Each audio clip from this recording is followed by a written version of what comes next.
All right, joining us now, he is the head coach over at Boise State, fresh off another 30-plus win season. It's certainly uh, going into their final season in the Mountain West, which we'll talk about before they head out to the Pac-12, but they got big business to take care of in the meantime.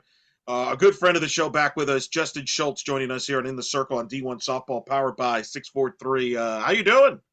Doing good, Eric. I appreciate you having me on again. Always fun to talk softball this early in the fall with you. No doubt, always enjoyable. What's it like for you? You have someone that has spent time in the Mountain West, not just here at Boise, but in your previous gigs that you've had. Is it is there mixed emotions there? Because on the one hand, I know as you're excited about the move to the Pac-12 as a university and what's ahead for that. But on the other hand, hey, this is the final year of the Mountain West as we knew it. It's a unique year, and from that standpoint for the league and for people like you.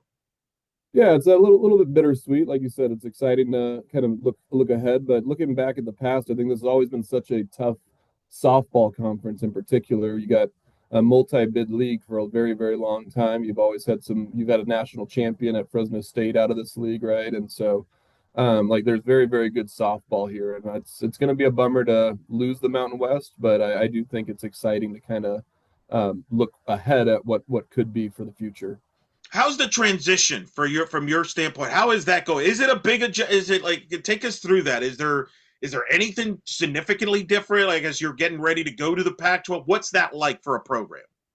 Yeah, right now, honestly, we're just day by day. We're in the hunt right now to try to be the team that wins the Mountain West the last time. Get to kind of hold that trophy up. So I really haven't looked a whole lot of the logistics on what it means to move to the pack, like what needs to be done. I think we'll start to look at that in the summertime. But right now, we're just excited to compete in what's going to be another loaded Mountain West slate. An exciting and unique year in the Mountain West when you also consider the fact you're adding Grand Canyon to the league and what Coach Hayes has done over there. Your thoughts on them being added this year and this unique year? Really, when you look at it on paper, it could be as strong as ever for this league to a point where I think the expectation should be pretty high and trying to get multi-bid leagues. Yeah, I think that's the biggest thing. I've always been a huge advocate since I've been back in the league of like making the conference the strongest possible conference that we can make it. And so adding GCU every year, Shannon's been over there. He's found a way to be top 50. I think they're always right around the 40 win mark. So that's huge for our conference to add somebody like that and get to compete against another regional team. It's huge. I think you look at what San Diego State's done. Our resume in the past has probably been on the bubble at times. Nevada last year, people will talk about did they deserve to get in, and we played them. I think they definitely were a regional caliber team, and so you start to see that adding one more team of that caliber, I hope will give the committee enough confidence to say, yeah, this is at least a two-bid league, if not three, if we perform properly in non-conference. Yeah, I'm with you. If it was up to me, it would have been a multi-bid league last year. And things just kind of broke a certain way with the Mountain West tournament, with Fresno making the run and San Diego State getting bumped out, which is kind of ironic after the being such a young tournament. Yeah. There, because maybe if you don't have the tournament, maybe you do get the two bids. Who knows, right? But that's like, how does the addition of Grand Canyon impact the conference schedule? But even more specifically, maybe does it impact the non-conference portion? Has it had any impact? Yeah, absolutely. I mean, one of the things our conference or our schedule is finalized now, and they're going to be coming out with it. But one of the things with adding Grand Canyon is it gives us an even number of softball schools, so you kind of lose that bye weekend, right? And so a lot of us had to scramble a little bit to get rid of maybe that non-conference opponent that we thought we were going to be playing in our bye weekend. But as a whole, I think it's just we got to be smart with the way we schedule as a group. If we can get everybody coming in around 65% winning percentage into conference, I think there's no doubt that will be a multi-bid league. And so GCU adding definitely added some ruffles to it, but I think we're all in a good spot right now as a conference. I'm curious because people, though, coaches as coaches, sometimes you work on your schedules a year in advance, right? Is that accurate? Year two, Yeah, maybe. definitely. With this conference change, how does that impact future scheduling? Has that put a hold on that? Are you tweaking something like? And then there's the aspect because I know I've talked to some of the coaches within the league, and I know some of them are like hopeful that they get to still play each other, even if you're going to become non-conference games because of the you're used to playing them. There's a relationship there. There's a comfort level there, and there's a regional comfort there from that standpoint. Yeah, I think it's huge. I mean, you look at some of the teams like Nevada, UNLV. I've got good relationships with both of those staffs. they're regional. That's an easy flight for us to get to a non-conference now. So I hope we can continue to keep those relationships and now play more regional teams, maybe outside of the norm for what it was. But it's hard to prepare for the future. Like I said, we're kind of all in for this year because we really don't have much information when it comes to scheduling, when it comes to things like that. So we're going to definitely map out our non-conference, and hopefully we get those 5 early weeks to be non-conference guaranteed, and we'll kind of build our schedule knowing that we do have a good slate of conference teams coming to the conference for the Pac-12 next year. All right, let's talk about this year. But before we talk about last year, when you look back at last year, another year, 34 wins. It was fun. I mean, really, I looked at it when I was getting ready for the interview. It was like, whoa, I forgot like a game here or there, a couple different results. Boy, we're talking a different type season. Maybe you're in the mix for the NCAA's conference title. How do you look back when you think of last year? Yeah, I mean, I'm always going to be somebody who maybe has slightly unrealistic expectations, but I went over that now that we have our schedule for this year finalized. I always like to put early predictions out there. And yeah, going back over last year's schedule, I think we were a 40-win team. Um, Easily, we just didn't execute in some of those situations. You start to look at some of those losses where we play better defense, we pitch it better, we have the timely hitting. I think we should have been sitting right around 40 wins if we just played better softball down the stretch. But with that being said, we were young last year. We're going to be young again this year, and so it's exciting to see a lot of the maturity from what were freshmen last year, now sophomores, really stepping up at practices and really pushing the tempo with a really new and young roster, to be honest. Let's talk about that new young roster and how would you describe this group so far? They've been a lot of fun. I think they're rejuvenizing our coaching staff a little bit. They're young. They kind of don't really know a ton. We got 17 freshmen and sophomores, so I think being a little bit naive at times is really good for this group because they go into practice with energy every single day. They're growing every single day, and we've had a lot of like lead by example type athletes right now. We really only have the one true senior in Holly Farmer. She's back, and she's done an awesome job leading this fall. And then we added a 5th-year senior from South Carolina, Marissa Gonzalez. And so, other than those two, we're pretty much all underclassmen. And the growth has been really, really good to see in our fall games. I'm excited. Hopefully, weather stays on our side this weekend. We get to go to play at in Eugene against Oregon and Eastern Oregon, and then hopefully Portland State. That'll be a good test for us to kind of see exactly where we are come October 18th. Does your teaching change based on the youth of the roster? Yes and no. I think a little bit. I think we're always going to be that. I always really emphasize development in this program. You kind of seen it through the years of what we've been able to do, especially on the offensive side. But I think I was just more intentional, knowing how young we were going to be, being more intentional, building the relationships with them early on, and then really diving into their strengths and diving into their weaknesses from day one to help them grow all fall. We knew it was going to be a huge year for development. You look at some of the other teams in our conference a lot older than us, but I don't use that as an excuse to not be in the top of our conference. We should be still competing for a conference title if we can get to where we want to go in the development phase. Well, and your team seem always to, even when some perceived like, well, maybe you're young, we don't know much about their team. That's when you seem to be the most dangerous in a weird way. I know that sounds bizarre, but when you kind of jumped on some of your earlier teams that people weren't familiar with. That's how you won. I think the year you won the conference title was similar. Yeah, I think it's honestly it's fun. I was joking the other day. It's going to be hard to scout us early in the season because I don't think we returned a whole lot, right? You can look at what we did in the circle last year. We've got some returners there with Olivia Bauer, Shannon Keegren, and then Julianne Rose. And so, like outside of that, though, we have two starters from last year's roster returning, in Quinn Sutherland and Holly Farmer. The rest is a little bit unknown, and so it kind of makes it fun early in the season. We get to prep a little bit more for our opponents than they can probably prep for us, to be honest. Offensively, I want to start there. People, and between now and February, especially the local media, is going to probably ask you about who's not there. I'm going Yeah. to ask you about who is there Uh, because that's the thing. A player graduates.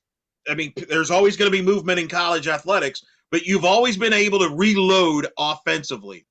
What is the key to reloading offensively? Because it seems like it doesn't matter who's back, who's not. Your offenses always produce. How? Yeah, I think we do a very good job as a staff at identifying what we can work with and what we can coach. I think that's one of the biggest things. And so, yeah, we lost a lot. We lost some to the transfer portal. We lost a lot to graduation when you look at our roster. And so what we did, we started just piecing together is we made predictions of what do we have on the roster that's returning, what can they do, and then what do we need to go out and find through our freshmen and through some transfers. And so I think identifying talent's always been something that we've been really good at, and then maximizing their strengths is going to be huge for us this year. We may look a little bit different. I know we hit a lot of home runs last year. We're still going to have that power in our lineup, but I do think we're going to be more fundamentally sound offensively, and I think we're going to be a little bit more gritty in the box this year. I think at times last year, especially as we got into conference, you started to see teams pitch to a certain location in our swing paths, and we kind of just had some poor games. This year, I think we have a lot more versatility to put the right lineups in every situation to score runs continuously. It always seems like around March or April, people pick up on like, whoa, did you know? Did you see this Boise hitter? They're putting up numbers, right? That's when people start recognizing who are some names, who are some players on your offense that you think could be players that people are going to be talking about maybe a month or two into the season because whoa, I can't believe it. He's got another one. Yeah. Yeah, I mean, I think of Quinn Sutherland, right? She had a slow start last year, didn't start early in the season, and then came on really, really hot. Been very excited about just the maturity from Quinn this year. She's being a leader on and off the field. She's really starting to get into that grind for us, and she's had a really, really good fall. I would predict right now, way too early, that she'll probably be in the top of our lineup, and she's going to build off the numbers that she had. She's going to be more versatile this year than she was last year, and I think that's what's really really exciting for the top of our order. Holly Farmer is another one. I think she had one a year last year where offensively I had higher hopes for. I know she had higher hopes for herself. We didn't need the offense as much from her last year because of what we had in the lineup. But I'm expecting her to have a really good senior year. She's been here all 4 years. She's worked hard, phenomenal defender, and I think that the bat's going to finally get what she wants out of it. And so I'm excited to see her. And then we've got a couple transfers. Kate Pemberthy from Cal Baptist has had a really, really good start to us. I think we knew initially we could help with her power numbers, and we've already seen that this fall early on. How do you feel defensively when you have a young team, a young roster, some new faces? How does that impact from the defensive side? Is that the one that's the longest to figure out, or is it the easiest to? How would you balance out the defense right now? The outlook there. Yeah, this is what that's the strength of our team right now. I think the strength Okay. of our team has been the defense, and last year that bit us in the rear end a couple times. Our defense was very inconsistent, making the routine plays. I think some of it was youth. I think other times maybe just the ball didn't go our way, but I think this fall we've been really really good at protecting the softball, making the routine plays, and we're starting to see more range. I think that's the one area where a lot of balls got through that should have been made last year. We're not seeing that as much this year, and it's a lot of the growth has just been from the maturity of what were freshmen last year now as sophomores playing at a higher level. Is that one of those things where you just have to be patient with some players? Like it's going to come? Is it something that was emphasized over the offseason to, hey, we got to be better at this in this side of the ball? Yeah, we were very intentional early in the fall when we had individuals. We actually broke them up into groups of two, and so the coaching staff was out on the field for a long time, really working more individualized and building those skill sets for them, which is really translated into team practice. They're all on the same page. We're still learning some of the finer things of just understanding the cuts and relays and being in the right spot at all the time for the freshmen. But from just a fundamental standpoint, our infield's been really, really clean. Outfield's made some really big plays in our fall ball games, and so that's what I've been excited to see is really the growth of the defense because everyone knew we could hit last year. I think a lot of question marks are around our defense and around our pitching staff, and I think both of those have cleaned up a lot this fall early on. Has there been a player on that side of the ball, offense or defense, that's maybe ahead of schedule, maybe has surprised you as a staff that is making or has made a leap? Yeah, I think I mean one of the freshmen we knew was a competitor that's coming in is Lola McNamara. She played at high level travel ball. We knew she was going to be good. You always are curious about the transition, but she's come in and been really, really sound for us, both offensively and in the circle. She's just unique and does things that are very specialized, and she knows that about herself. And she's really been dominant. I like her professional approach to it. Shows up every day, works hard, and I'm expecting to see her in the lineup a lot. Definitely in the circle, and her bat's been a big surprise for her. She's been very consistent in the box as well for us. You mentioned the pitching. You got some experience back on the pitching side. How is that going? We'll get to in a moment. We'll talk about the new pitching coach among your new staff. But how do you feel about what stands out about your pitching staff that people so far? Yeah, the depth. I think we have a much bigger variety this year. Obviously, we mentioned the three returners early in the talk, and then we've got three newcomers. Cody Crabtree was very highly recruited. She's been off to a really good start for us. Can do She's kind of like a unicorn. She can do a little bit of everything as a pitcher, which is huge. Spins it really, really well. Change of speed's been solid. So I really like where she's been at early on. Lola's our left-handed specialist, and she's going to keep the ball down, get a lot of ground balls for us, which is what she's been doing really, really well early on. And then Charlie Duran's been somebody who can change speeds as well, offsets the velocity from maybe a Cody or from a Julianne Rose, and so I just like that we can piece it together. We're going to do a better job as a staff this year of piecing it together. I think that's what got away from me last year is a lot of pitching changes. We not the best decisions, I think, at times, or it wasn't as calculated. I think we've done a much better job understanding who we are as a staff early this fall, and we need to carry that into season. Is this the deepest staff that you've had there since you've been there? Yeah, I would say top to bottom, 1 through 6, all six are going to give us innings this year, and I think that's been exciting. In the past, I think we early in my career we really rode Taylor Cottle a Yeah. lot.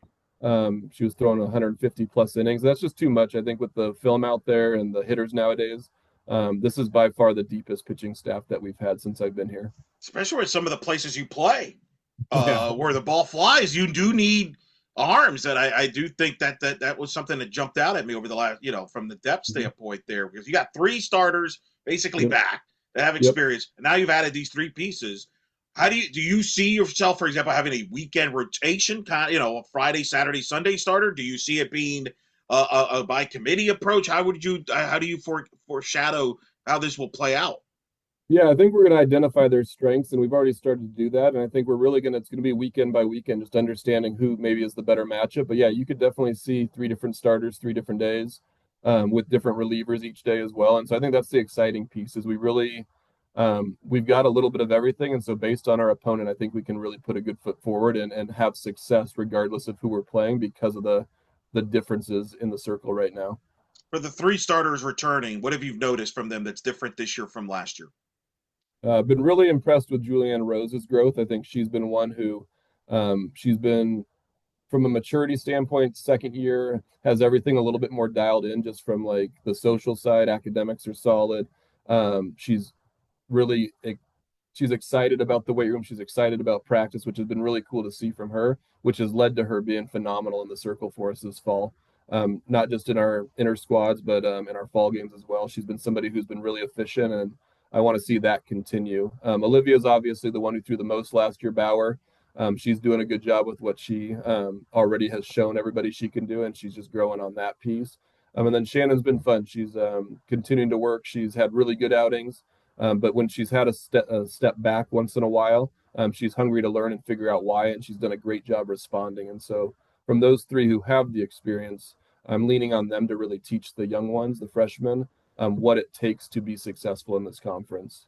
Of course, they're got a new pitching coach, Mariah Lopez. By the way, one thing I've noticed, every time I look at your coaching staff, I feel old because I've covered all of them now as You and me players. both. You and me Oh, both. and like, what happened here? Like, are we kidding me? Like, especially now you've added Cordeleni, who I feel like I just literally called their game like Yep. yesterday.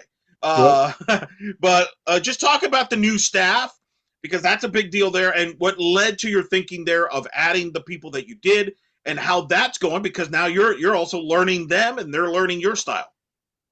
Yeah, it's been good. Obviously, McGowan's our lone returning staff member, and in year two, she's done a great job taking over the catching and really growing them quickly. We had no innings returning behind the plate, and our catchers are doing a great job early on. She's also leading the hitting with me and understands the philosophy really well and is growing the hitters daily. So that's been fun, and it's nice to have that familiarity with her, coaching her for 3 years over at Oregon. And then adding Mariah was a big piece, as I know she's coming from a really good pedigree of pitching coaches. Worked with Coach Lombardi over at Oregon. Was pitched at Arizona under Mowat, and so like just understanding her pedigree was something that we really wanted to have. And then her openness to constantly growing, I think, was a big piece to her. Talking on the phone in the interview process, and she was constantly asking questions about just learning the team, learning what maybe we want out of a staff and what we want out of our coaching staff. And so her curiosity was really, really nice. And she's been a really good, bubbly personality for us. That's not my strength. Talking to me, I think you know that, Eric. So she's done a good job bridging that gap for our pitching staff, for our team. She's kind of that loose, fun coach on staff, but holds them to a high standard.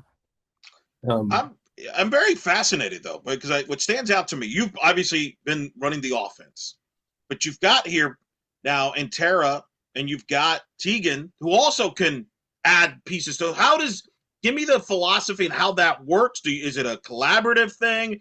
I know Tegan, you've got her involved with the short game and the slap game, but you got Tara there involved. Just take me through the kind of the jurisdiction, if you will. Yeah, I mean, obviously we added Tegan for a reason. I think Tegan was a high level outfielder at Ohio State. She was a slapper and bunted really well late in her career, and so we knew we needed that piece with some of the freshmen, with some of the returners that we had. We needed to get better in that area, and she's done a great job growing them there. But yeah, we're an all hands on deck staff. The one thing I don't do is I try not to micromanage. I give them their responsibilities. They take over and do it. But them understanding our non-negotiables, our philosophies offensively, and then regurgitating that. I can only be in so many places at once. And so having trust with Tara running a station, having trust with Tegan running a station, I'm not concerned about what they're saying because they understand the philosophies and what we need to get, what we need to do to get better on a daily basis. Defensively, who is that a collaborative thing as well? Defensively, who runs that? Yeah, I'll run team defense. Tara works with the catchers, I work with the infielders, and then Tegan works with the outfielders. And so it's a collaborative thing, but when it comes to team defense, I'm going to be the one that kind of will take charge in that and kind of make sure that we're in the right positioning, run the philosophies that I believe will work. And so that's just something that I've paid more attention to this year. I think take it for granted sometimes. Early in my career, we had a lot of veterans and Autumn Bennett and Aaliyah Flores on the field for the first 2 years that I really didn't have to think about defense. And then fast forward to year four, we really struggled because I don't think I put enough energy and effort into that piece as needed. And it really bit us in the butt in those one-run ball games. We talked about possibly being a 40-win team last year. And so I take a lot of blame. I was hard on myself this off season of how do we need to get better. And that's an area that I think we've gotten a lot better in very quickly. When did that kick in for you about being like, you said you took a lot of blame. So like, was it like a look in the mirror? Was it right after the season? Was it during, like, how did you come to that conclusion? Yeah, I mean, it was pretty much immediately after the second you have your exit interviews with everybody. You kind of sit down, and there's really no off season anymore for us. And so for me, it was like, hey, where did we fall short this year? I really thought we pieced together a championship caliber roster with what we had, and we fell short in certain areas. I thought our pitching staff could have been better, and I've been honest with them. And like I said, I love the growth of what our sophomores are doing coming back. I thought we could have been better in the circle. I thought we could have been better defensively. And then offensively, I just didn't think we were as gritty as I thought we were going to be. I think everyone was excited about the power numbers. Obviously, we had one of the best leadoff hitters in the country on our roster, but there wasn't that grit that I think early in our career here at Boise State that we really prided ourselves on, getting hit by pitches, finding ways on base. Doesn't have to look pretty. And I think last year's offense was it wasn't the grind that I wanted. They were an awesome group. They did a great job, but I think I got away from that. And so that's where I was really critical on myself is how do we get back to teaching them the nitty gritty of that, of what the offense needs to be on a daily basis. But I know you're on your way to that, and I'll tell you what. Somewhere Missy Lombardi's going to be happy to hear you talking defense. Somewhere she's going to like about time you talk about that because every time I've had Coach Lombardi on, she brings up the defensive side of the ball, as you know very well. That's an underrated, under the radar deal, and that goes back to Coach Gasso even, who Yep. definitely loves. She'll be record talking. I love talking defense, so I every time I had her, I have to make sure I talk defense first with her. Otherwise, Yeah. that's a deal. But that is part of the game. I mean, because the talent level is so close, right? The margin of victory, the margin is very narrow.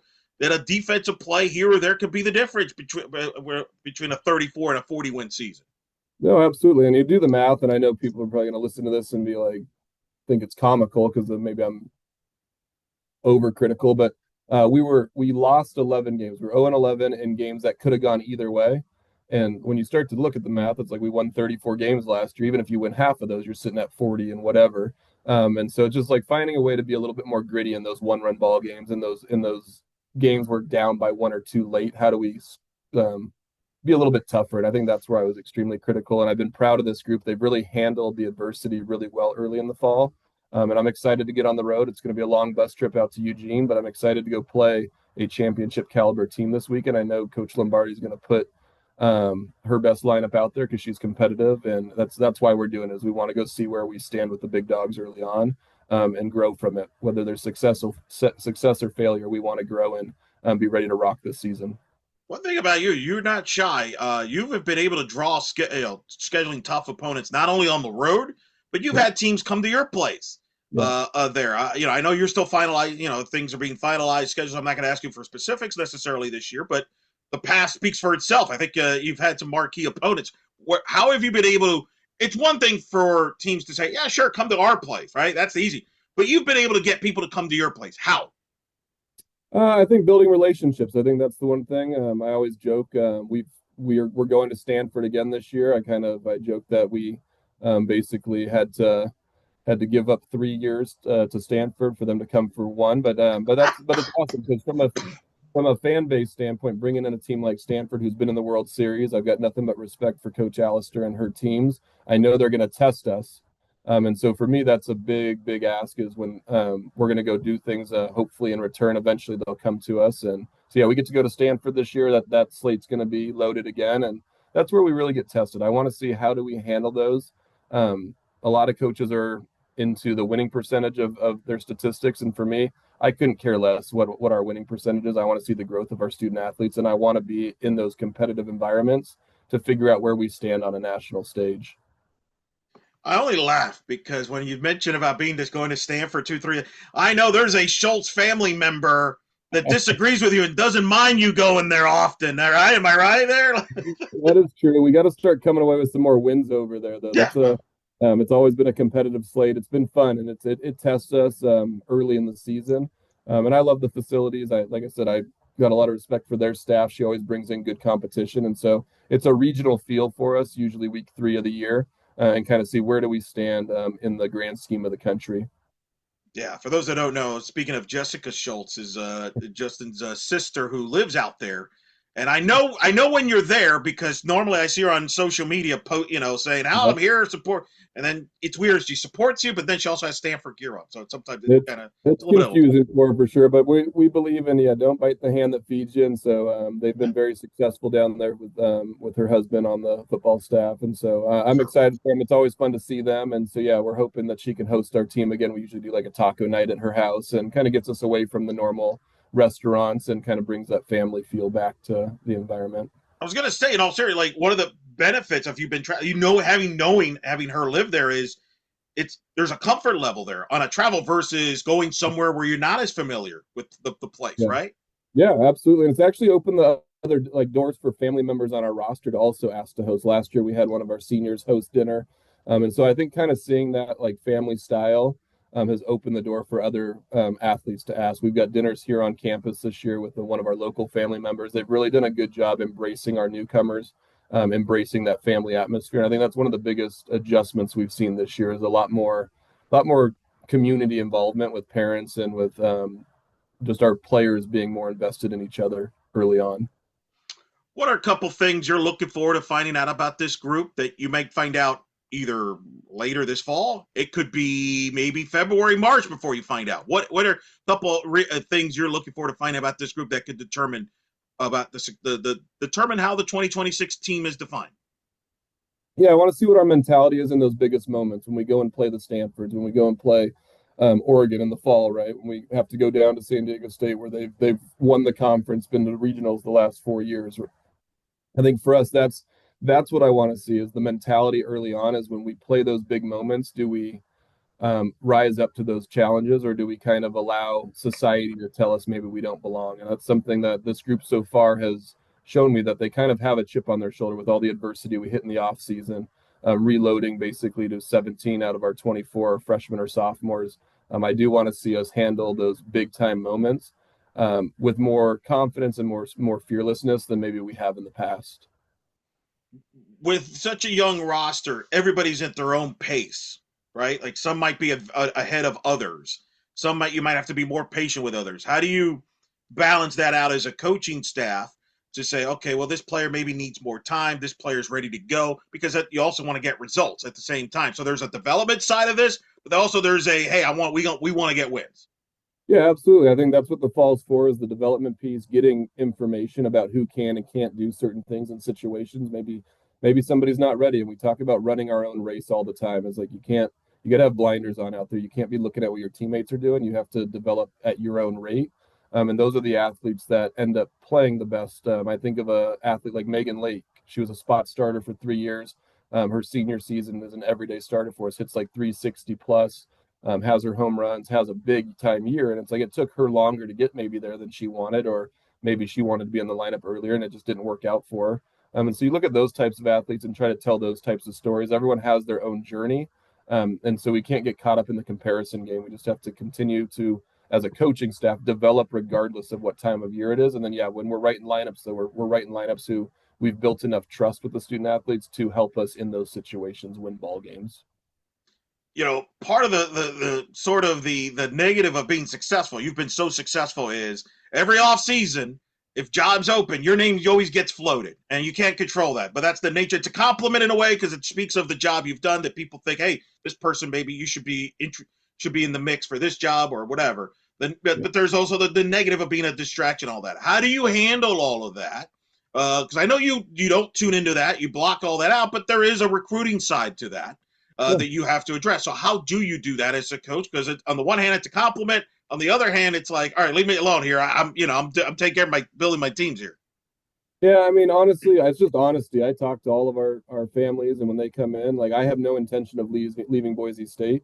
But my wife, my daughter, they're really big pieces to this puzzle, and so if an opportunity comes up that is something where my wife feels comfortable living in that place, then yeah, we'd obviously have to look at it. But there's very few places on the map right now that we would even consider leaving Boise for, and so. I have no intention of leaving. We're not ever actively looking, but yeah, people have called here and there, and it's flattering. But for me, we're fully invested in Boise and this community. It's been really good to us. We've been able to start our family here, and so we really like the way we're able to raise her here in Boise. And that's what I tell all the families when they come in. It's really this is a place bigger than just softball. Is your daughter is coming to play here at Boise in a safe environment. It's a college town. We are professional sports out here. There's nowhere within a 5 hour radius that's a professional team near Boise. So people show up to our games and they're constantly crowds are getting bigger and bigger every single year, which has been fun. And the athletic department's proven the success there with football, obviously making the playoff a year ago, led by Ashton Genty, who's a NFL first round pick, top 10 pick, who's in Vegas, ironically playing games in Vegas, which is kind of weird. Considering all the times you all play in Vegas and things like that, the basketball program's been to the NCAA's. Does Mhm. that is that something you talk to your players about? Like, is that like a feed off system? Hey, look at where your fellow student athlete, the football players, the basketball program's doing. We could do that too. Yeah, we obviously show them the whole picture, right? Like of getting to go to the football games. We try not to play on home football weekends the best we can in the fall because I want them to experience football games. I want them to go to other sporting events. Our downtown, you could literally walk from campus to downtown. That's got a million good restaurants out there, and so we talk about the whole picture here at Boise. We're not just talking softball. We do want to be extra competitive and fight for our conference title every single year so we can get to the postseason and people can be sharing that story in recruiting visits. But for us, yeah, it's a whole picture thing here, and I think a lot of our student athletes see that. Yeah, I mean, as we take this, I just saw the announcement where Boise's already announced the sellout for the big UNLV football game, Yeah. which has turned into kind of a rivalry in a little ways with the program. Again, it'll be interesting to see how all this kind of happens with realignment stuff that's beyond coaching. Because you mentioned that's the thing; it's unique is you do develop relationships, right? And that's going to be probably the tricky part. Is some of these coaches you deal with in conference calls and all that. Some of them you won't be talking to as frequently when you change leagues. That's probably the tough part is as peers, right? Yeah. Yeah, absolutely. I think the relationship piece is always there. You see them out recruiting. I Yeah. mean, we lean on each other a lot. There's times with coaches in the conference that we'll be on the phone together and just talking about things maybe that we see eye to eye on. And so just getting people's different perspectives, I think is huge. And so Yeah, I'm bummed we're leaving the conference because I do like all the coaches in our conference, and some of the ones that are leaving I talk to fairly regularly, and so it's going to be a bummer. But yeah, we'll keep those relationships, and I think it just like you said early on, it's going to give us an excuse to go play non-conference there, and Yeah. maybe their tournaments and things like that, and keep those relationships because you never know. This landscape's always changing. We could be back in the same conference in Sure, 10 years. yeah, they never know. I, So I, I'm just scared next year where I'm like, I get you on the pod, and I'm like, I make sure like I get you the right, everything's accurate in my information. You may have to correct me. You might yeah, have to be my editor and producer next year. Like, actually, that's not right anymore, my friend. I'm sorry to yeah. tell you, it's a break. I'm so used to certain things. There's still certain schools I still wonder. Wait, aren't you? Like, I still think sometimes James Madison's like in the Colonial, for example. Like, Oh yeah, what are we doing, for right? sure. That's what I grew up with. But what are you gonna do? Yeah. Uh, my last question. Obviously, the conference tournament will be in Reno this year in Yep. Nevada. Fill in the blank. You guys will be successful and accomplish all your goals if you do blank. Ooh, put me on the spot here. That's good. Early in October. If we want to go where we want to go this year, I think we have to prioritize the relationships for 365 days. I think we have to stay together as a unit for 365 days. The talent's here. Everyone in our conference has talent.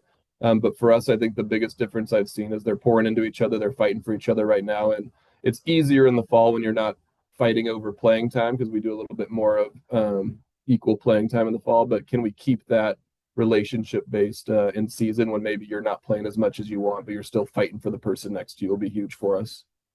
That is Boise State head coach Justin Shults joining us here on In the Circle on D1 Softball. Always a pleasure to catch up with you because I know you're busy. You got a lot of stuff, family, and everything going.